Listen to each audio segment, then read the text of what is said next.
Hello, good evening, and welcome to the Super License F1 podcast. My name's Rodney. And my name is Zach. Good to be talking to you, Zach, for this episode of Shakedown. I think Shakedown number 5, because there's been no race. We're not doing a race recap. There's no quiz. This is a different show. It's same, but different, is what we like to say, I think. But it's time for us to shake it down. Yeah, shake it down. Shake it like a Polaroid picture. My partner and I share the home office radio duties, different Spotify playlists, and I tend to lean into like sunny beats and like jazz vibes and all that kind of stuff. I think she got sick of all of the like abstract bullshit music that I was putting on. And I had my early morning meetings in a different room, and then I came into what we call the multi-purpose space, which is just our lounge, kitchen, London flat. Yeah, the other room. We have 2 rooms. Yes, 2 rooms. And I was like, these are songs that I know with words and lyrics. And I was like, I just couldn't listen to beats anymore, lo-fi hip hop beats. I needed something with something else. And that song came on yesterday, a bit of Outkast, and that really perked me up. And it makes me feel like maybe the last 6 months I should have been listening to some more hits, bangers, as it were, I think people don't give hits and bangers their due. I'm certainly by no means someone who has like mainstream tastes, but I also feel like, if you want to get someone into a band that you like, you don't go with the most obscure stuff, do you? You go with what's accessible. And if you're trying to find something new, do you go with difficult music to listen to or something more palatable and you dive into the less acceptable stuff later? I think you all know what the answer is. So yeah, there's that. But as someone who digests a lot of what is classified as difficult listening, I definitely, I ease people into that shit. Actually, speaking about music sharing and so on, someone that I follow on Facebook posts a lot of just, here's a music clip. Good morning, here's a music clip. Good evening, good night, I'm going to bed, here's a music clip. And I was like, that's such a great idea, I'm going to do that. So I've been doing that for a little while, and then I realized, why should the people who follow me on Twitter miss out? So I've been posting them both recently. But it's really good fun if you want a hobby, or if you're a music person, I guess, and who isn't, maybe give that a go. Share some music, share some of your favorite tunes, whether they make you feel good, bad, or otherwise. And you never know who will relate to it. Yeah, a bit of self-reflection is very healthy in these times. It is. A bit of mindfulness, as it was, showing gratitude to your musical tastes and your musical heroes and all that kind of stuff. I think that's good. Before we go any further, let's be mindful of one thing, which is this week's Twitter poll. So I put out on Twitter, our Twitter at Superlicense, a quick poll. This week's Shakedown poll is, if Daniel Ricciardo was an ice cream flavor, he would be vanilla, strawberry, or cafe grande. We'll find out the answer at the end of the show. But Zach, what one would you vote for? Strawberry, because he's so inconsistent. Strawberries are always like that, right? You have a strawberry. In fact, that's the only good thing about strawberry flavored things, is that they are consistent. Whereas strawberries themselves, you can pick up a strawberry, you can eyeball a strawberry, you can look at it, you can be like, yep, this is going to be great. And then you bite into it, it's tart, it's kind of mushy, and it has none of the promise of a good strawberry, because there aren't many bad looking strawberries, right? They always look pretty good. It's the same with watermelons. They all look pretty good, and then you chop them open, they're a watery mess. So Daniel Ricciardo, strawberry. Not a watery mess. That wasn't an option. Well, we'll find out later what everybody thinks about your opinion. I guess this is more of a fact thing, really. I'm not asking what's your opinion about Daniel's ice cream flavor. I'm asking as a fact, as a real truth. If he was an ice cream flavor, what would he be? Yeah, I did tag him in this CLC, by the way, anyway. So I don't know if there's any F1 news kicking around that you want to touch on, Zach. There's only a few little tidbits and stuff here and there. We were just saying right before we started recording, because the championships are decided now, everything just feels chill, and it's like, for the first time really since the season kind of kicked off, we're just giving ourselves all permission now to just focus on some other things. Yeah, F1 has taken a breath. I think when I said there's just okay, most of the seats are sorted, the calendar's out. Yeah, we've just got some Bahrain and some Abu Dhabi to finish off. We all know what that's like. If anything, those tracks and races are probably more similar. Like, they will most likely be the most familiar, even in COVID times, to the drivers and teams, because they're pretty independent anyway.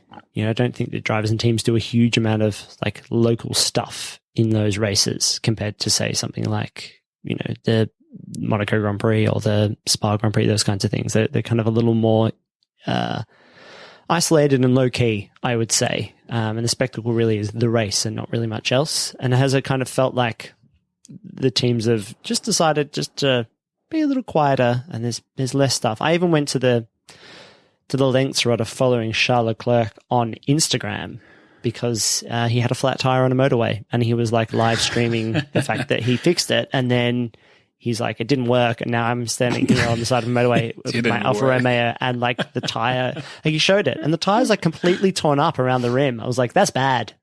If you fixed that or had that fixed, that's not great. And if I was Alfa Romeo, I'd be pretty pissed off. Like, I'd be like, why are you sharing? I mean, I know it makes people feel closer to you as a brand ambassador, but it's a weird one to share. Yeah. Do you follow any of the drivers and stuff on like Instagram? I think only Daniel, hoping that he'll have an ice cream. But I don't. Instagram isn't really where I do it. Obviously, the Super License account, as well as an amazing channel for us to put stuff out.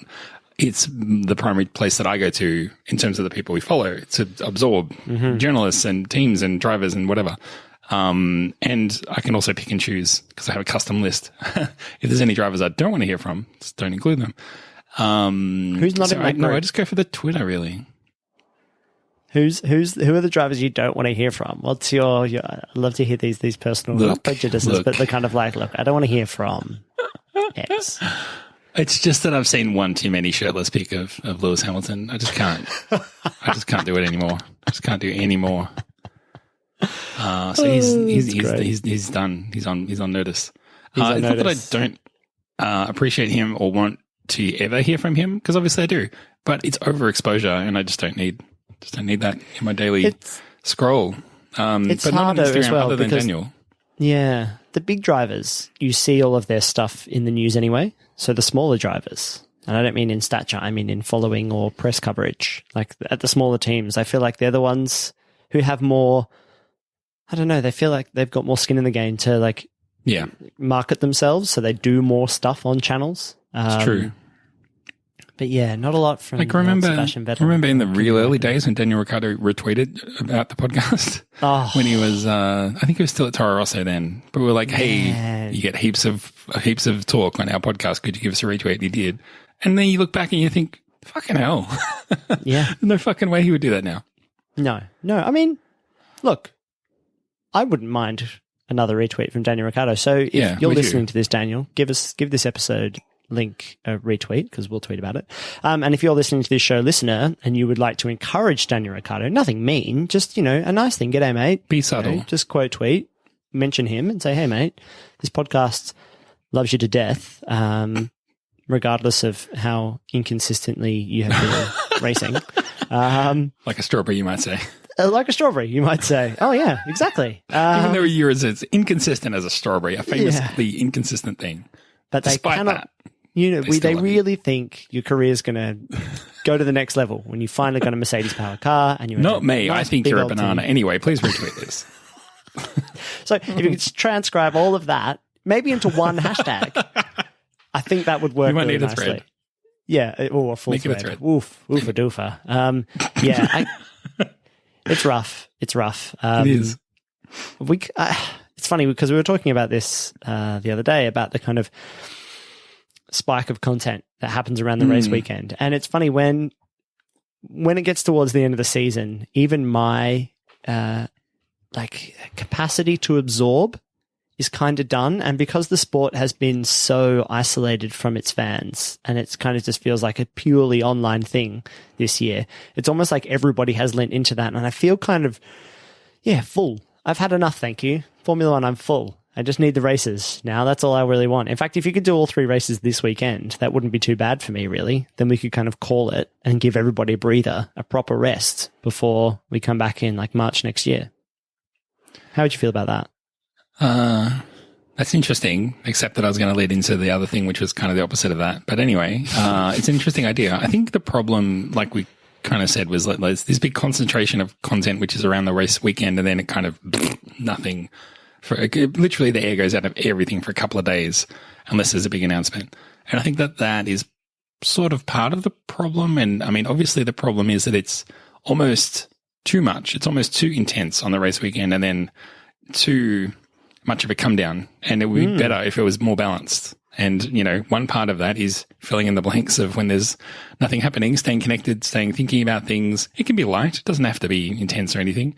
But then also the flip side of that, the other problem that needs to be solved is de-intensifying the race weekend somehow, which I don't really know how to do because you know, it's one of those things that like, oh, I love F1 more. And I need to, maybe it's a thing that we all need to do personally is just dial that down. Just for our own sake, just dial it down so that we appreciate it more. Don't know. It's interesting. It is.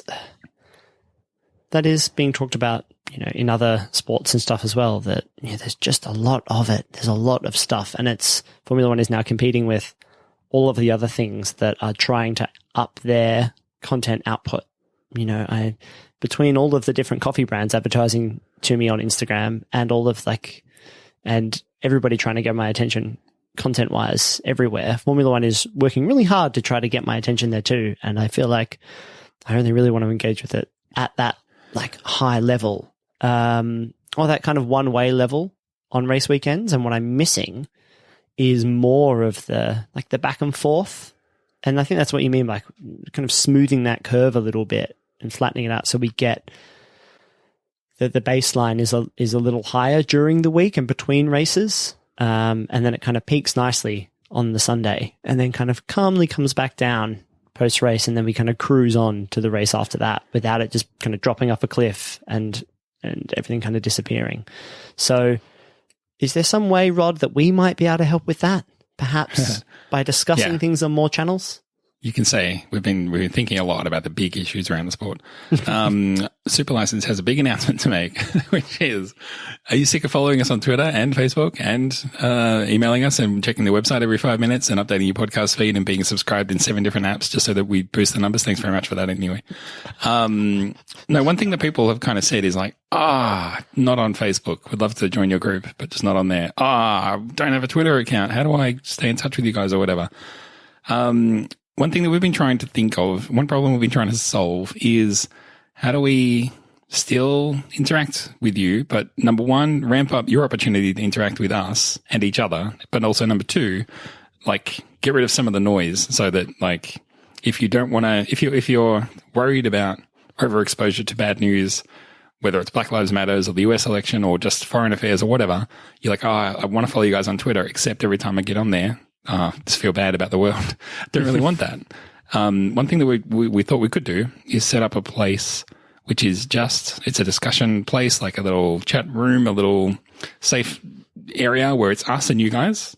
And we'll be there a whole bunch of the time. We might not be there all the time, but we'll be in there a whole bunch. At least once a day, in my part. Yes. And this is it. It's happening. So we're going to do it. It's on Discord. So you may not know what Discord is. You may know what it is, but it's a little chat room thing. The good thing about it is if you want to put it on your phone, you can just install it on your phone. If you want to put it on your computer, put it on your computer. Do what works best for you, but you can check in whenever you want. It'll be a lot easier to find all the things that we're talking about because it'll just be that. And we're going to tweet out a link that you can, set up an account and join the room. So if you've already got a Discord account, it'll be really easy because you'll just be able to join the server. That's the other thing. If you listen to a lot of podcasts, some other podcasts are doing this. We're not breaking new ground or anything. There's some people using Discord for a whole variety of reasons, but that's to say some of you will be like pros, way smarter and better at using it than we are. But some of you, this will be a completely new thing. So there's nothing to be scared about. Just if you want to try it, it's completely easy, harmless, and hopefully fun. Yeah, and we just want to see what happens, right? Because I haven't used Discord before, but we use Slack and other channels for these kinds of conversations. So it'll be interesting to see what you guys have to say to each other. And because we know that was one thing that we've always loved about the Super License universe, and something we've always loved about doing this show is that you guys talk to each other and talk to us and have opinions that are really interesting and useful. And we'd love to be able to, field some of those questions more often on the show, like on Shakedown, like this, and be able to bring some of those, because we can't be over every single talking point. We're only as tapped in as we can be. And there's often things that we might be like, I had an opinion on that, but that conversation has gone past. That was 3 weeks ago. Whereas I think if we talk to each other more, we'll be able to address more things, and bring that, I want to bring that kind of pub chat element to, our community a bit more, especially because we aren't all able to meet up and watch races together and go to races and all that kind of stuff. So, we'll post the link, out on Twitter. It's, hopefully some people will join and there'll be some chat. It's in very basic setup right now, a couple of channels. If you guys like it and get on board, maybe we'll do some more stuff on there, whether that's, we want to do some live shows or, as I said, reach out for more questions. You guys can suggest topics for Shakedown, that kind of thing. So we'll go in and I'll probably set up a couple of channels around, the podcast episodes and maybe about the race weekend and that kind of thing. And we can just kind of go from there. Yeah. Hopefully it's fun. We'll just I'm sure it will be get fun. in there, get our feet wet, let it be what it wants to be. It'll definitely be like, I know you look at our tweets and you think, ooh, whoever writes those tweets must be a pro. This will be loosey-goosey. This will be rough and tumble DIY. Us talking about stuff that we wouldn't talk about anywhere else. It's like insider stuff. You're in the inner circle, basically, is what Discord is going to be. So that's exciting and fun, and we're going to give that a go. The other thing, I guess we're going to probably do some recommendations in a minute, because again, the whole idea of Shakedown is we're in a pandemic. I'm here talking to my pal, because I want to talk to my pals during a pandemic. It's more of a pandemic, really. But you're all going through this as well, so maybe a little bit of a recommendation from us will just help, give you something to feel connected to us in some way, but also just to take your mind off things if you need that. And that's what recommendations are for, man. But then we'll also go over the Twitter poll. So which one do you want to do first, Zach? Why don't we do recommendations and then we can do the Twitter great. poll, and then maybe we'll have a word about the Bahrain Grand Prix, just to say what our feelings are. Lovely. And then we can finish off there. Do you want to hit me with your recommendation? Sure, I do. So, this one starts with Flight of the Conchords, because when Flight of the Conchords were when they were playing music and stuff and they were a music duo, I was like, what a waste of time. I'm so sick of music duos being comedians. 5-minute song, 2 jokes, that's garbage. But then the TV show came out and I was like, oh, yeah, I'm here for this. I'm here for this. And I've had the more or less the exact same experience with this recent show on Netflix called Auntie Donna's Big Fun House. Fuck you. Suck shit. You... Well, look, I've got other things, but anyway. Auntie Donna's Big Fun House. I've only watched a couple, but Auntie Donna was always like, I could kind of take or leave these guys. They're a little bit too weird. I still think the TV show at points is a little bit too random for its own sake, but I mean, it is stupid fun, big distraction, very, very silly, very much my sense of humor, and highly recommended. Zach, what do you have to say about it? The same things. I if you like, is it You Should Leave? I think You Should Leave. Yeah, I think You Should also Leave. Another one I highly recommend. A massive, absurdist sketch comedy show. The best thing about the Auntie Donna Big Old House of Fun series, though, is because it's through Australians, it adds a level of absurdity as well. Like, if you're an Australian, you'll like all the in-jokes. They're on a fake around, set 4 in and the US, 25s. but they're Australian. Yeah, exactly. But if you're not Australian, you will find all of the dumb Australian in-jokes, which is not, it's 0.1% of the jokes. But I think you will find their Australianness also terrific and fun and high energy. And is there a crossover with the fact that your Flight of the Conchords joke was the super fan in Flight of the Conchords? Was she the woman who plays the voice of the youngest daughter on Bob's Burgers? She does. That would be Kristen Schaal. And I think she's the voice of the dishwasher in Auntie Donna. Is she? I think so.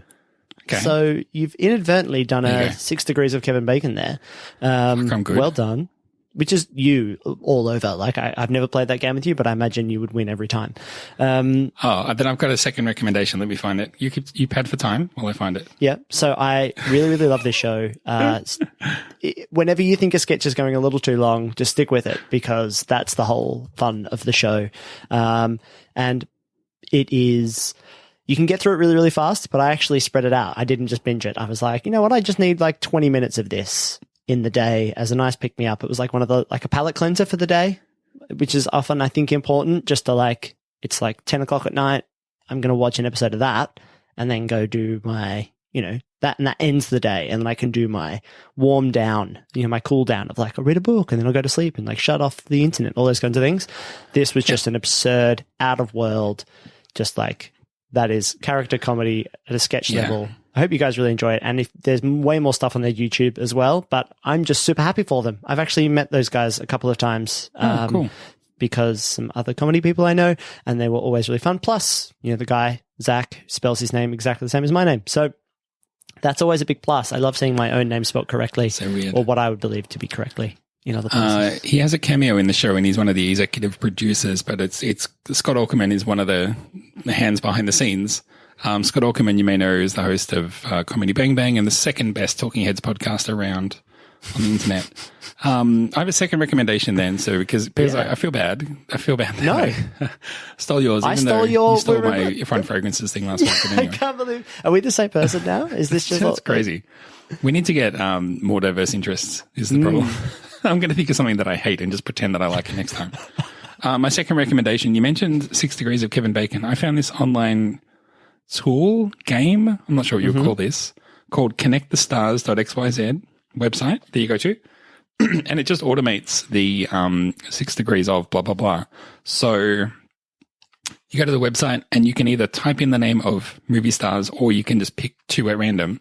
And then you've got to think, that person, what movie were they in? And then who was in that movie, who was in another movie with another person. And you've got to connect the 2 actors. So it's just 6 degrees of Kevin Bacon, essentially, except it all just takes care of everything for you in the sense of like, you don't need to kind of remember in your head. It just lays it out visually and connects all the dots for you.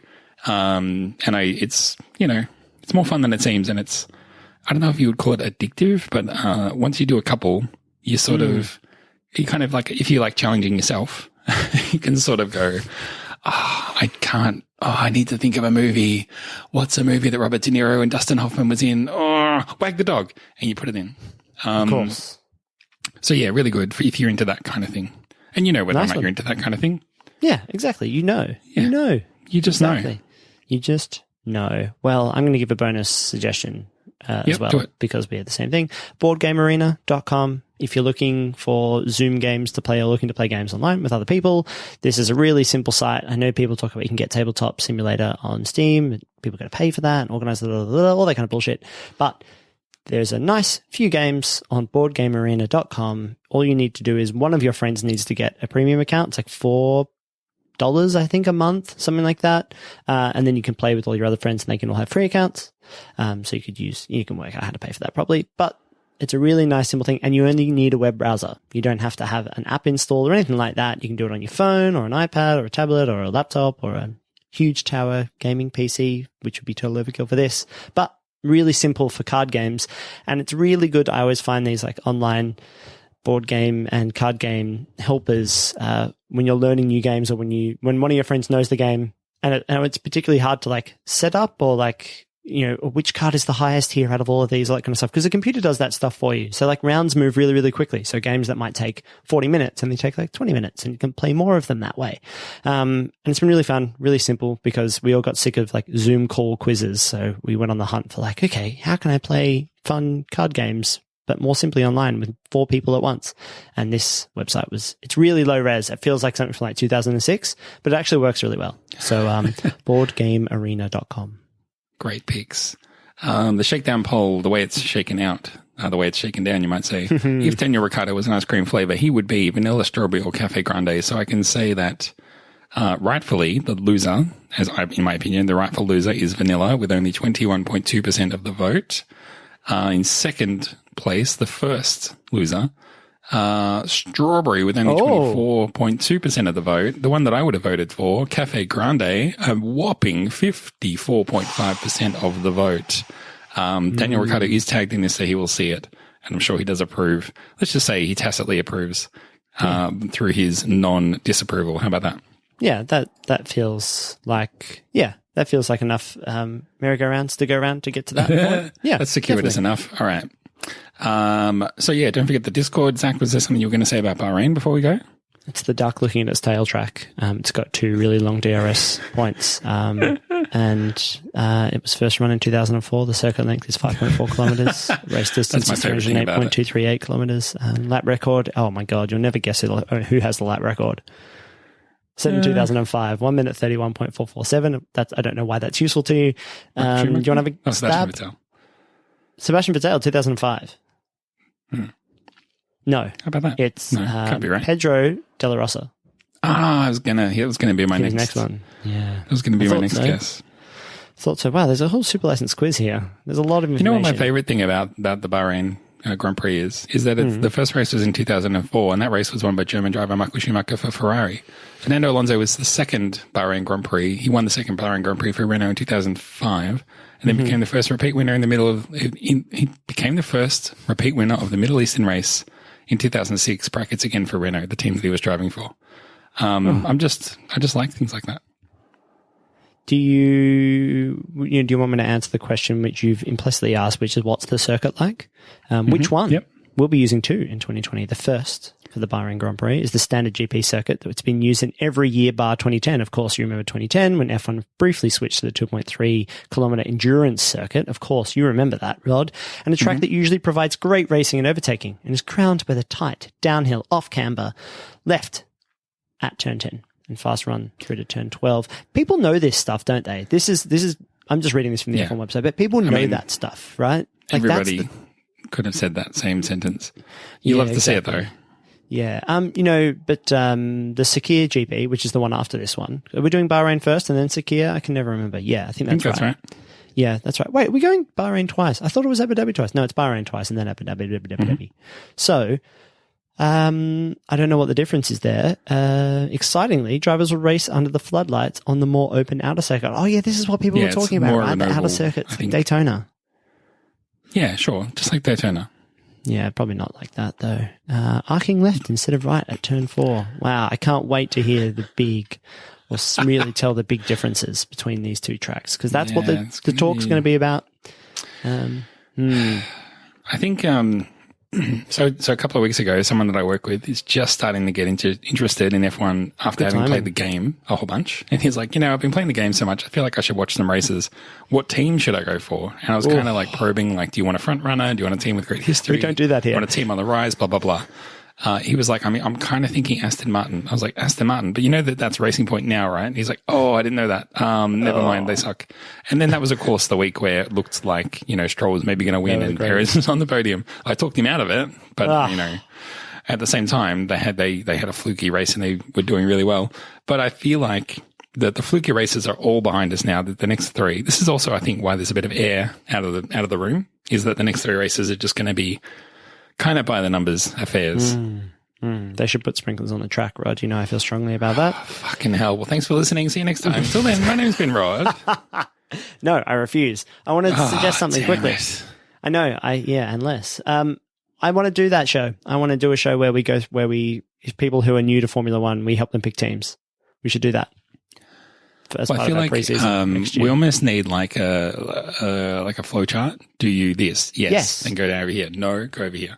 Yeah. And do you want a team that has some racing history? Yes. Yeah, we'll work out all the data points and then we'll actually design it up and make a proper before the start of next season. We'll do a proper flow chart. Could we turn it into a poster and then people could buy it on our superlicense.com.au/store? Fuck, that's good. Yeah, let's do that. Yeah. Fuck, man. TM. Well, I need time to design it, so we need to do it early. Don't steal our idea, WTF1. Fuck you. Yeah, exactly. All right. I'm ready to go now, if you are. No, let's talk a bit more about Bahrain. Bahrain, I think is... I like that it's got rain in the name. I also like that it could be, someone like, oh, we can't go out for a walk in this. It'd be like, rain. Come on. Put your jacket on. Let's go. That's my great joke for the day. I've been holding on all episode to tell you that one. You shouldn't have continued. This is your penance. You shouldn't have let me. Thanks for listening to Shake Off number 5. Shakedown. I hope it's not. What if it's I've got in my episode title in my file, I've got Shakedown 6. So what if it's Shakedown 6? Do you want me to put in the word 6? But you could just be wrong. I could be wrong. I might be wrong. But it probably is 5. This is exciting and fun for everybody. No, we did Shakedown 4, then the Turkish Grand Prix, and now we're to Shakedown 5. Okay, Shakedown 5. It just feels really good. Just always bet on black. Yeah, exactly. I know what that means. Yeah, Mercedes. Their car is black. Yes, exactly. That's what I'm trying to say. And they always win every race. So that's the way to do it. You love to see it. All right, we're done. Like, we're way past done. We should have stopped a long time ago. Enjoy the first Bahrain Grand Prix. We'll be back to talk about it next week. Until then, my name's been Rod. My name's been Zach. Thank God we made it. All right, thanks for listening. Join the Discord, and we'll talk to you later. Bye-bye. Bye. Oh, yeah! Step away from the mic. Really give it gusto.